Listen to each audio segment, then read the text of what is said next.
every morning to do this? So like we were talking about, I think a lot of stuff in life starts from suffering. It starts from pain and loss. And for me, that was very true. So as a kid, I found that life was really empty for me. And I went through a period of life, 15, 16, where I was super depressed, super anxious, and wanted to kill myself. And I found love at that time, at that exact time that I needed it. And for me, that manifested as meditation and mindfulness and learning how to kind of listen to my body and breathe, and that gave me space. And so, that's kind of where it started. Beautiful. So it stemmed from when you were an early child, is what I'm hearing. Yeah, maybe like teenager, high school. There was a girl too. Of course there was a girl. Yeah. Of course, you gotta always throw heartbreak.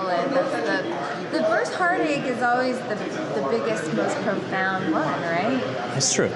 Because you're just like, what is this? The whole experience is so new, and it feels. What was that feeling for you, your first heartache? Oh, I mean, it was rough. Like I was staying up all night writing poetry, and then like couldn't sleep, just doing a lot of drugs and alcohol, and really pushing myself and not taking care of myself. Self-destruction. Right? Self-destruction. Yeah. And what was the change? Like, what kind of got you to say, okay, enough is enough? Yeah, it's so funny because I found a book that was just lying around my house called Freedom from Sadness. It's like this purple book with a flower on it. And I was like, I'm definitely sad. This is what I needed. So I opened it up, like not really expecting anything. But the first chapter was all about why cows don't get sad. We might have talked about this. But so why don't cows get sad? Because they don't really worry about what's going to happen in the future. They're not ruminating about what happens in the past. They're right here, right now. And in the present moment, things are all right. And so that first introduction through a cow metaphor kind of opened me up to realizing, I don't have to be worried about what's going to happen in the future. I don't have to be sad about what's gone on in the past. I can be right here. And that was that first little bit of space, like I was saying, that helped me just to keep going. And that meant a lot to me. It was your holy cow moment. It was my holy cow moment. Yeah. It's my holy cow moment. Later on, I had an actual holy cow moment in India. What was that like? That was lovely. I love cows. Yeah? Yeah, super sweet animals. Very Enough to tip them? I have not. I grew up in Kentucky. And that's a real thing. People do that. You're gonna tip your cows if they're being nice to you. That's an expression. Yeah, I know.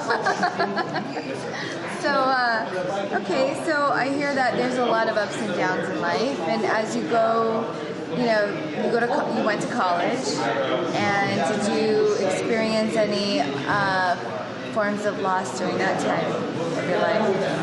And in what forms? Such a great question. For me, really, the loss happened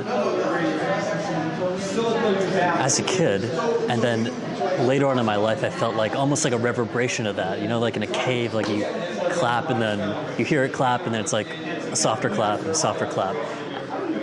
So after I got out of school, I started working at Stanford in Palo Alto. And I was standing on a train platform one day, and I heard one of those like claps, one of those echoes. I'll never forget this. I don't even know what it was really, but I was standing there. The train was on its way. The light changed. It started to rain a little bit. And I was just like, I haven't worked out what it is that's causing me pain. I sort of sidestepped it as a kid, but I suddenly felt in that moment I have to figure this out. And so that was actually the prompt for me to quit my job, and I bought a one-way ticket to India, to the Himalayan mountains, and I spent the next almost year of my life going from ashram to ashram, from monastery to monastery, meeting Tibetan monks, living with them in the mountains, learning to meditate, and that was actually the beginning of my company, Zen. So I'm hearing that in college it was just your sudden decision, or that in that moment you had the decision to have a relationship with yourself. Exactly. And like getting to loving a part of you that you've been sidestepping through various other means, like tipping cows. Just kidding. It's so funny because I really resonate with that, but it wasn't love that caused me to leave. It was suffering, and it was only later, after living in the mountains, and I ended up in a cave, like in the desert Himalayas, meditating, drinking out of a mountain stream. You ever heard that expression, bread and butter? Like, this is my bread and butter. So I lived on bread and butter, which I think is why that expression exists. Yes, you can survive. Yeah. And it was there, alone, after all of this, like, intellectualization and searching and not knowing what to do, that I actually found love by myself, sitting in the mountains,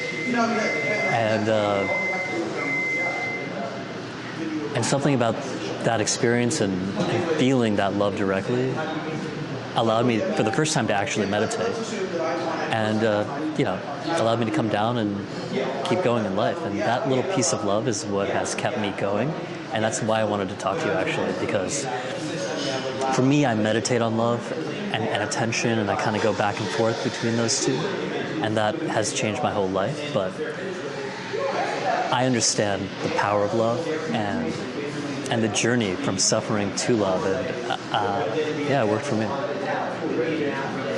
And I hear that you have a lot of experience when it comes to suffering. You know, everybody, I think, experiences life differently, but we all know what it's like to suffer. So going through your journey of suffering, and perhaps even experiencing it here and there, because I don't think it ever goes away,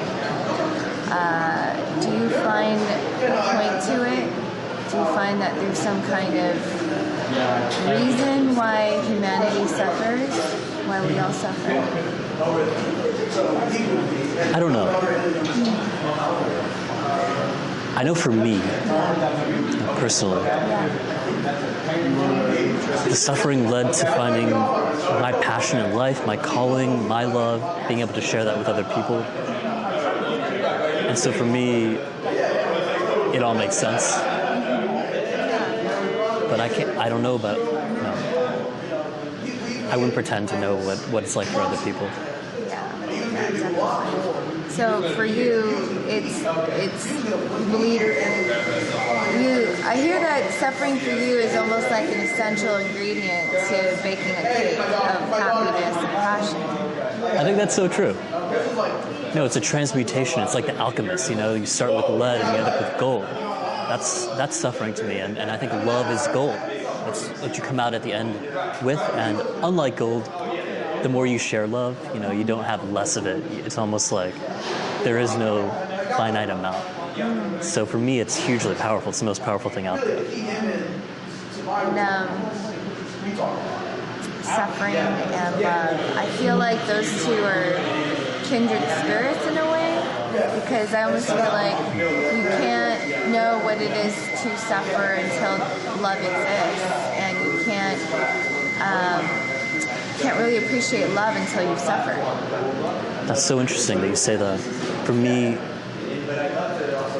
I make a distinction between romantic love, which has usually an object of attachment, like I'm in love with this person, and this our whole story and all this, or I'm in love with this idea of being successful, or like there's an object to it, versus the feeling of love, which is just internally generated, has no object. I can just sort of feel it, and it's coming from me. It's not coming from outside. Yeah. And and I think it's important to try to navigate that, because in our language, love, in English, it encompasses both of those concepts. But is it different in other languages? I don't know. I'm not sure. I think that it is. I know some cultures have like many words for love, right? Yeah. And so, when did you notice there are two distinctions of love? When did you realize that there are two? I fell in love with a human being after I found love personally. So I don't know if I would have been able to love in the right way for them until I could just love by myself. Because all my fears would have just latched onto them. Like your love, it filters through you. It's tinged by all of your insecurities. And that becomes part of the bond, and it becomes it can become a chain rather than what I think of as love, which is really coming from an individual person and just emanating outwards. And there is no give and take, and there's no real object. It's just sort of just there. Exactly. And was this something? I'm just going back to your childhood, like when you first had your heartbreak, and when that happened, there was obviously a lot of suffering involved.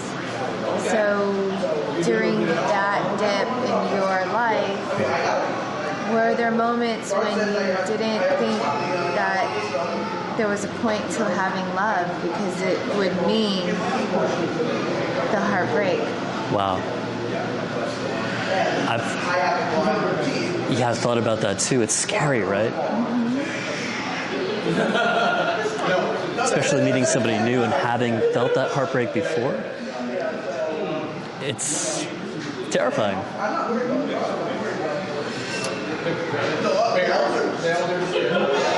But for me, you got to take care of yourself first. And so I try to make sure that, and I don't always do this well, and I'm always failing, but I try to make sure that I'm good, that I feel love, and I'm loving myself. That's so self-helpy, but it's so true, and it really works. Yeah, definitely. So does that deter you from finding love, or after this work, do you think you're a better lover as a result of the work you've done personally, or do you find yourself more at a unattached type of love? I'm totally a better partner because of this love that I have now. And detachment is to me, the place I went first, my first heartbreak as a kid, just detach from my thoughts, detach from my physiology, and that gave me space, and great. But what I do these days is try to throw myself into as much pain as I can possibly. The situations where it's just going to get really hard, to see where the limits are. How much suffering can I absorb and still give love and still have love? And for me, that's where I'm at right now. Because you figured out the cycle. You figured out there's a cycle. It's a ride. It totally is. It's a crazy ride. So now you know that it is a ride. You're just at a point in your life where you're like, okay, how can I make this ride more exciting? How can I make the ups higher and the lows lower? For me, I wanna keep giving to the world, and when you give, just like you're saying, you can get hurt. Yeah, that's true. So how do you deal with that? How do you navigate that? Yeah, God, I thought you were gonna tell me. That's what this is about, right? Well, I have my philosophies, but since you're the one on the hot spot, I'm gonna do some brain picking, heart picking maybe. How does one cope with the? Oh, that's me. How does one cope with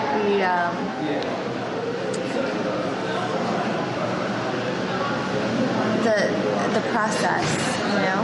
Because this is essentially what your company's out to solve. It's that we understand that the journey of the loving, the losing, you know, which obviously causes a lot of anxiety and depression, all that goes with it. How do we still choose the ride, but enjoy it while it's still, you know, emotion? So I wish I had a great answer for you, but here's what works for me. Okay. I try to do stuff assuming the best case scenario would happen. And if it doesn't?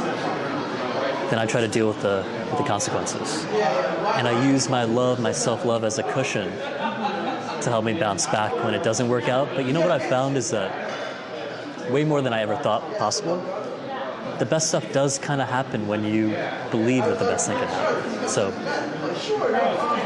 Exactly. Works for me. Yeah, absolutely. And that cushion, I imagine that even if it doesn't work out, hypothetically speaking, one can still bounce back and say, I'm still here, I'm still existing. So, you know, is that what you mean by the self-love? Totally. And it's gonna hurt. Uh-huh. It's not like it goes away. Right. You're gonna feel horrible, you're gonna feel awful. Heartbreak is the worst. It's the worst, but you know, how long it takes you before you kind of can build yourself back and heal. We're all naturally healing all the time.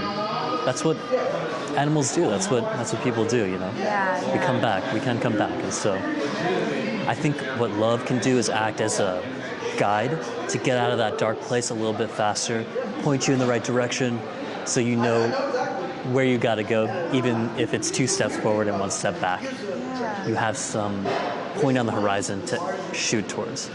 Can you feel when you're in alignment with your path? Yes. Do you feel like right now you're at a good place? I do, yeah. Okay. Do you know when you are off path? Do you feel it? It feels like anxiousness, unease. I constantly try to tune into that feeling.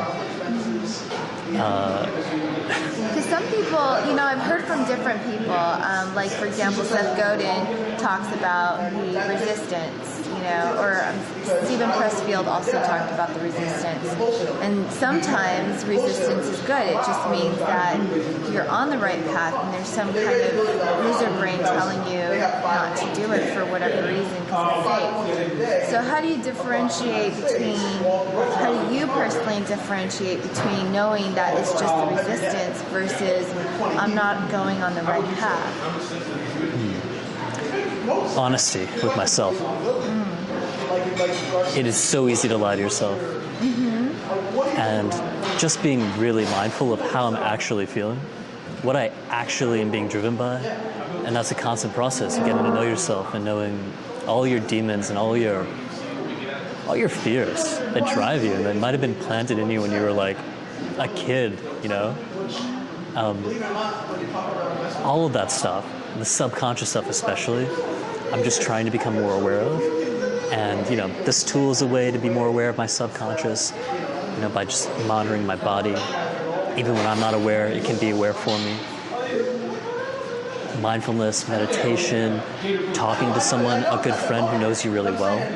All of those are checks to let you step out of your own box, out of your own bubble, so that you can know what's genuinely not the right thing and what's just scary, but I need to do. Very good. Yeah, I can relate to a lot of what you're saying about the tools that are available. So how does Zenso play into this whole holistic process of checking in, getting out of your box, you know? How does the technology play into all that? Right, so what Zenso is a wearable sticker. So you stick it on your body and it's monitoring your heartbeat, it's monitoring your breathing, it's monitoring your stress levels through something called heart rate variability. And it's feeding that back to you in a pattern of vibrations, almost like a sixth sense, like a mindfulness sixth sense. So imagine you're really stressed out. How many times have you been stressed and like snapped at a friend even though you didn't mean to? You know, it's that awareness. I'm stressed right now. I'm unaware of this tension that's building in me, and then bam, I do something that hurts people around me or hurts myself. So what the tool can do is allow you to, in that period where you're starting to feel really bad, but you're not fully conscious of it yet, it can alert you, and then it can guide you in a breathing exercise tuned to your body to relax you optimally. And we worked with great Stanford scientists and neuroscientists to really make the technology work so that people have this ability to tune in and then have a tool that makes them better, which I think is the two components, the awareness and the intervention, which you need, to really have a holistic tool. Yeah. Speaking of holistic, I can sense that you have a lot of love for your company. It's pretty much like raising a child, Oh yeah. Do you also make room for love within your personal relationships at this point? That's actually been something I'm working on recently, because you're right, a company's like a baby. You're raising it from inception. There's all these scary things around it. You have to protect it. Mm-hmm. You have to let it grow at the right time. It takes up a lot of your day. And so time is a huge thing. I think to connect with people, you sometimes need time. Basically always need time. And so I'm still trying to find that balance in my life so that I can be more open to love. But, I try to just throw myself out there these days if I can. So that's always good. Yeah, trying to walk the balance. Yeah, definitely. HRV. Are you guys familiar with HRV, heart rate variability? So essentially it's just a measure of your stress inside of your heart rhythm. And so the last 10 years have had a huge uptick in research into this measure because it seems to correlate with anxiety, depression, all kinds of stuff, and you can change it through biofeedback. And so that's what this device does, and that's why we're tracking it. Right, exactly. And my first question is the inspiration behind why this company was founded, and I understand this started less than a year ago? A little more than a year, but, okay. But we really kicked it up. Last year we were funded by SOS Ventures, which is a local hardware investment firm, venture capital firm. They had a accelerator in Shenzhen, China. So we spent 5 months kind of meeting the factories, learning how the production cycle works. And so, we just came back and are kind of testing with doctors. So what inspired you to pursue this form of, getting better or getting more mindful?